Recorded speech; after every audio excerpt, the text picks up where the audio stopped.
Okay, I'll talk. 3 months ago, I decided to terminate my studies.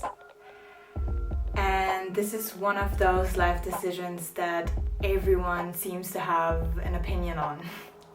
And as much as I respect the opinion of my close ones, I was so sick of feeling like I've been swayed from one chapter to the other without being bold enough to stand up for what I believe in and who I want to be, what I want for my life.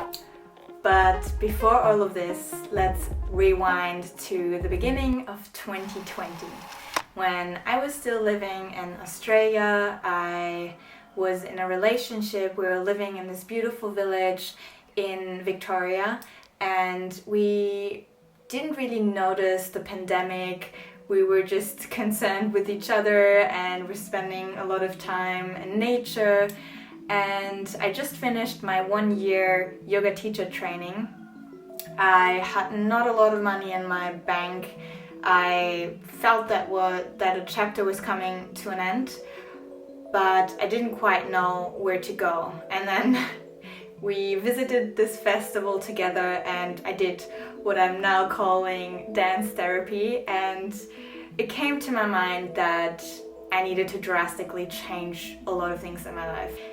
I just knew that if I didn't follow this urge, that at some stage I might really regret it. So I packed my bags, said goodbye to all my friends, which was incredibly hard, and I was on a plane to Germany to then move to the south of the Netherlands and start my studies. All was well for a while. I met really beautiful people. I was close to the water. I, at that stage, still really enjoyed my studies. And then over time, I noticed that I was suppressing some really important aspects of my personality in order to get it done, get that degree.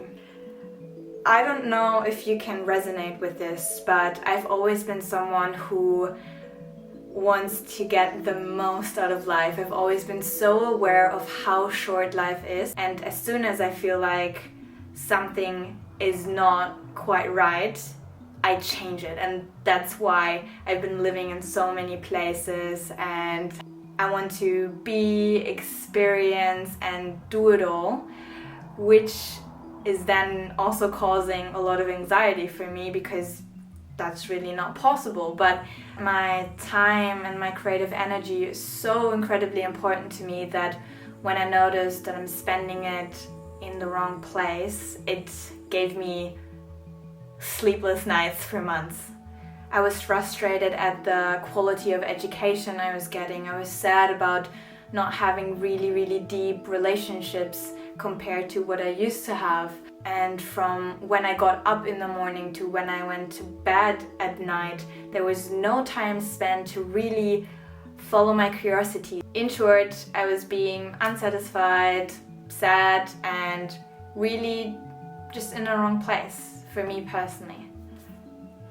And despite of what this sounds like in your ears, I'm not saying don't study. I might say too many people study that shouldn't study, and we don't all need to be academics. I think holistic education should be everyone's top priority, and we should never stop learning, and there's so many ways to learn. But what I'm trying to share with you are a few learnings that if I heard them a few months ago from someone, I would have kissed them, because they're incredibly helpful when you're at a crossroads and don't know what to do. So I will get to them in a second. So fast forward to now. I am currently living in my parents' house in my childhood room, and I'm trying to regain some balance after having moved back and forth and having worked a lot the past few months.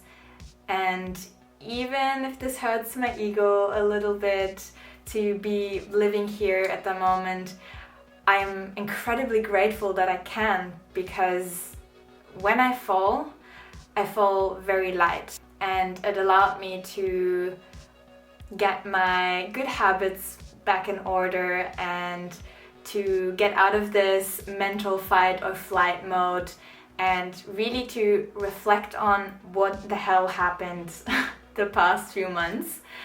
And it helped me realize quite a few learnings that I've made in this last chapter that I want to share with you now. Number 1, know when to quit and when to stick. This is actually inspired by a book I read called The Dip by Seth Godin. In short, quitting as a short-term strategy is a bad idea. It could mean you're just being lazy. But quitting for the long term to free up space and energy to become really good at something of more value. It could be something else that is more aligned with your interests and your talents, something else that you might get more in return for that is of bigger value, like I said before, or something else that the world actually needs, like doing something for a social or an environmental cause or whatever problem that you'd like to solve in the world. And then with these two things aligned, you have a much bigger lever to make an impact on a problem that you would like to tackle or whatever else is important to you. Number 2, trust your heart. This sounds incredibly cheesy, but it's so true. I never regretted listening to my heart, and collectively, myself and many other people on this planet too, we're thinking too much. We're trying to think our way to solutions. We're trying to live up to other people's expectation, and then it becomes this really difficult formula that no one can solve. So, to put everything into perspective, you probably already lived a quarter of your lifetime. Towards the end of your life, do you want to sit there and be like, I did everything everyone wanted me to do and I satisfied the authorities, but they're all dead now and no one cares. I wish I had more time to do what I really want to do. Or do you want to say, I'm super tired, it was a hell of a ride, I did what I wanted to do, I followed my truest self, and I have no regrets because this was what I always wanted. So obviously life is complex and it's not always easy to do this, but within your possibilities, try to follow your heart. 3, the formula for life doesn't exist. Even if it looks like people on the internet have everything figured out, trust me, they don't. Your neighbor with the beautiful garden and the beautiful house doesn't. Your mom doesn't. Sorry. Life is so beautifully complex and everything is always changing, and we know that there's never any certainty. So we have to constantly reinvent ourselves to make sense of us and us within the collective. So don't ever feel discouraged if your biography looks a bit random. We're all just trying to catch a fish in murky water. There's no straight line. So enjoy the path, pick some flowers and stuff, and stop worrying.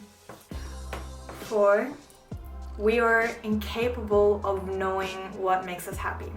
This might sound contradicting to what I said before about following your inner calling, and if you do, everything will turn out great, the future is bright, blah blah blah blah. Yes, but then again, we're psychologically incapable of knowing what our future self will want and what will make us happy in the future. We are making decisions based on our past, and oftentimes continuing making these decisions feels comfortable and it feels right, but then when we do something else and different, it feels uncomfortable, even though this might be exactly what we needed. So just because we didn't create the pattern from the past doesn't mean it's bad. Moral of the story, try to live in the moment as much as possible. There is no way to predict the future. And lastly, 5, be happy now. This is building on the point that I was making before, but it deserved a bit more commentary. I just think it's funny how we always take this snapshot of our life and we're like, no, I can't be happy now because I need to get that degree, or I need to work harder to get some more recognition for my work. And it is good and it's important that we're this goal-striving animal. I think that's actually what keeps us energized and happy in a way. But then we forget that everything is transitionary and we might not even want this goal that we once had. So we need to stop trying to value our experiences by how finished they are. Like, there is no finish. There will never be this empty to-do list. The only certain thing we are rushing towards is death. So, yeah. Yeah, that was my self-therapy session. I am glad you joined in. I would love to hear if anything I said helped you. That would make me very, very happy. And if you're curious, I'll link some resources down below if you want to do some more research on this all, then feel free to do so. That was it for this video. I hope to see you in the next one, and ciao!